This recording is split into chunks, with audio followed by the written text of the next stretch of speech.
Hello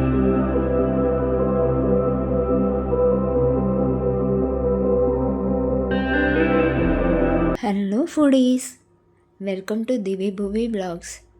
non veg ప్రియులందరికీ ఎంతో ఇష్టమైన చికెన్ వెరైటీ అండి. ఈసారి అయితే చికెన్ పికిల్ రెసిపీ అయితే మీకోసం తీసుకొచ్చాను. చూడగానే నోరూరిపోతుంది కదండి, మౌత్ వాటరింగ్ అయిపోతుంది కదా. కొంచెం జ్యూసీగా, కొంచెం క్రిస్పీగా, ఇంకొంచెం కారంగా, చూస్తూనే నోరూరిపోతుంది కదండి. ఈ చికెన్ పికిల్ మా పిన్ని నుండి నేర్చుకున్నాను. మా మమ్మీ వాళ్ళ చెల్లి బాగా చేస్తుంది. మరి ఇంకెందుకు ఆలస్యం, ఇక రెసిపీలోకి వెళ్ళిపోతాం. 1/2 kg చికెన్ బోన్లెస్ అండి, బ్రెస్ట్ పీస్ మాత్రమే తీసుకోవాలి. విత్ బోన్స్ తీసుకుంటే అంత బాగుండదు, బోన్లెస్సే తీసుకోవాలి. ఒక 2 సార్లు వాటర్లో నీట్గా కడిగేసుకొని వాటర్ అంతా వంచేసిన తర్వాత ఒక కడాయి తీసుకొని ఈ చికెన్లో నుంచి వాటర్ అంతా వెళ్ళిపోయేట్టుగా కొంచెం చికెన్ పీసులు అనేవి కొంచెం సాఫ్ట్ అయిపోయి ఆ వాటర్ కంటెంట్ ఏదైతే చికెన్లో ఉంటుందో అదంతా ఎగిరిపోయేంత వరకు వేడి చేసుకోవాలండి. ఆయిల్ పోయకూడదు, డ్రై రోస్ట్ లాగానే చేసుకోవాలి. ఇలా వాటర్ అంతా వెళ్ళిపోవాలి. జస్ట్ చికెన్ పీసులు మాత్రమే ఉండాలి. ఇలా కొంచెం అడుగు పట్టినట్టుగా అవుతుంది. ఈ పీసెస్ అన్నీ ఒక గిన్నెలోకి వేసుకోవాలి. తర్వాత ఒక కడాయి పెట్టుకొని ఈ చికెన్ పీసులు మునిగేంత వరకు ఆయిల్ పోసుకోవాలండి. వీటిని డీప్ ఫ్రై చేసుకోవాలి. ఇలా ఫస్ట్ కొద్దిగా చికెన్ ముక్కలు వేసుకొని ఇలా గోల్డెన్ బ్రౌన్ వచ్చేంత వరకు వేయించుకోవాలి. బాగా వేయిస్తే చాలా క్రిస్పీగా అవుతుంది, గ్రేవీ సరిగా పట్టుకోద్దు. సో కొంచెం ఇలా డార్క్ గోల్డెన్ బ్రౌన్ వచ్చేంత వరకు వేయించుకొని తీసేసుకోవాలి. తర్వాత ఇలానే సేమ్ స్టెప్ మళ్ళీ రిపీట్ చేయాలండి. మళ్ళీ మిగిలిన కొన్ని పీసులు తీసుకొని మళ్ళీ కడాయిలో ఆయిల్లో వేసుకొని డీప్ ఫ్రై చేయాలి. అవి కూడా గోల్డెన్ బ్రౌన్ వచ్చేంత వరకు చేసుకోవాలండి. ఇలా ఒకటికొకటి అతుక్కుపోతుంది, ఏం టెన్షన్ పడకూడదు. ఇది మొత్తం ఫ్రై అయిన తర్వాత ఏ పీస్ కా పీస్ విడిపోతుందండి. ఇలా మిగిలిన చికెన్ పీసులన్నీ సేమ్ ప్రాసెస్లో మళ్ళీ డీప్ ఫ్రై చేసుకోవాలండి. మొత్తం కంప్లీట్ అయిపోవాలి. ఇవన్నీ డీప్ ఫ్రై ఒక్కొక్కటిగా వేసుకుంటే కొంచెం ఒకటికొకటి అతుక్కుపోదు. ఒక్కసారిగా వేసామంటే ఒకదానికొకటి అతుక్కుపోతుంది. ఈ ఒక్క టిప్ చూసుకోండి. ఇలా వేసిన తర్వాత ఇవి కూడా అన్నీ డీప్ ఫ్రై చేసుకోవాలి. అలానే అన్నీ గోల్డెన్ బ్రౌన్ వచ్చేంత వరకు వేయించుకోవాలి. మరీ క్రిస్పీగా కాకుండా గోల్డెన్ బ్రౌన్ కలర్ రాగానే ఒక గిన్నెలోకి తీసి పెట్టుకోవాలి. సమ్టైమ్స్ అన్నీ ఒకేసారి గోల్డెన్ బ్రౌన్ కలర్లోకి రాకపోవచ్చు. అలా ఏవైతే గోల్డెన్ బ్రౌన్లోకి వచ్చాయో వాటిని తీసుకోవాలి. మిగతా వాటిని ఇంకొంచెం ఫ్రై చేస్తూ ఉండాలి. ఎందుకంటే కొంచెం పీసెస్ ఒక్కొక్కసారి కొంచెం సన్నగా చిన్నగా ఉంటాయి, అవి తొందరగా వేగిపోతాయి. అట్లా మొత్తం అన్నీ గోల్డెన్ బ్రౌన్ వచ్చేంత వరకు వేయించుకోవాలి. ఈ చికెన్ పీస్ల టెక్స్చర్ ఇలా వచ్చేంత వరకు వేయించుకోండి. చూడండి ఎంత బాగా వచ్చాయో, డార్క్ గోల్డెన్ బ్రౌన్ వచ్చాయి.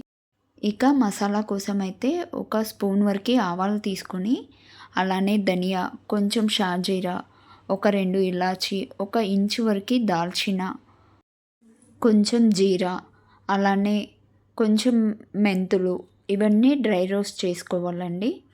ఆవాలు కొంచెం ఎక్కువ ఉండాలి. 1 స్పూన్ 1.5 స్పూన్ తీసుకున్నా పర్వాలేదు.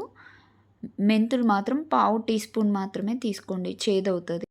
ఇవన్నీ మసాలాలు డ్రై రోస్ట్ చేసుకున్నాం కదా, వాటిని పౌడర్ చేసి పెట్టుకోండి. ఒక గిన్నెలోకి 3 స్పూన్ల వరకు రెడ్ చిల్లీ పౌడరు, 2 స్పూన్లు సాల్ట్, గరం మసాలా 1 స్పూన్ వరకు వేసుకోవాలండి. వేసుకొని అంతా మిక్స్ చేసుకోవాలి.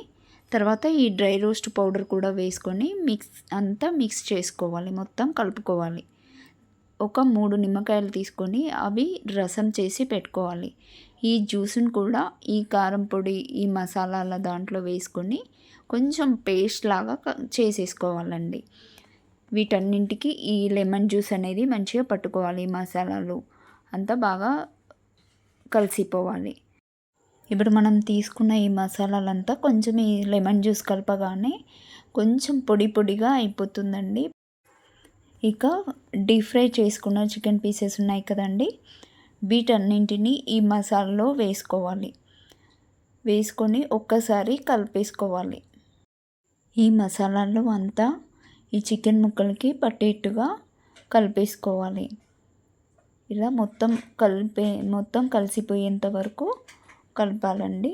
చికెన్ పీసులని డీప్ ఫ్రై చేసుకున్న ఆయిల్ ఉంది కదండి, అదే ఆయిల్లో అల్లం వెల్లుల్లి పేస్ట్ ఫ్రెష్గా ఒక 50 గ్రామ్స్ వరకు తీసుకోవాలండి. ఇది ఫ్రెష్గా ఉంటే పచ్చడి యొక్క టేస్ట్ చాలా బాగుంటుంది.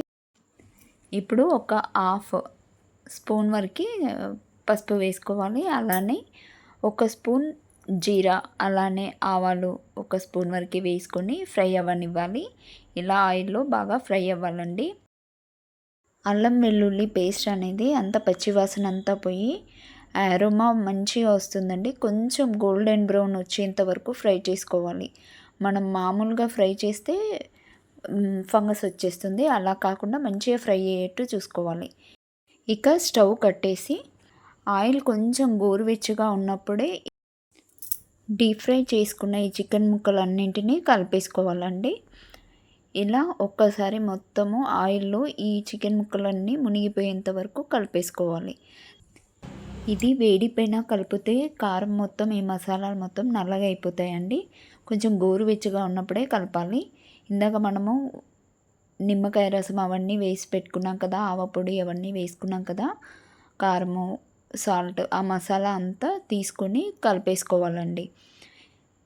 నేను ఆల్రెడీ ఆ మసాలాలో చికెన్ పీసులు వేసుకొని కాసేపు ఉంచాను కదా, దాంట్లో నుంచి చికెన్ పీసులు మళ్ళీ సపరేట్ చేసి వేసుకున్నానండి. మీరు డైరెక్ట్గా కలిపినా పర్వాలేదు. ఇలా నీట్గా కలిసిపోవాలండి. కొంచెం జ్యూసీగా, కొంచెం కారంగా, అలానే ఇంకాస్త క్రిస్పీగా ఉంటూ పచ్చడి అనేది చాలా టేస్టీగా ఉంటుంది. ఇది ఒక 3 నెలల వరకు స్టోర్ చేసుకోవచ్చండి. తడి స్పూన్ అనేది పెట్టకుండా ఉంచితే చాలు. ఇది పచ్చడి పెట్టిన రోజే కాకుండా నెక్స్ట్ డే నుంచి తింటే బాగుంటుంది. మీరు కూడా ఇంట్లో ఒకసారి ట్రై చేసి చూడండి. ఎలా వచ్చిందో నాకు కామెంట్ చేయండి.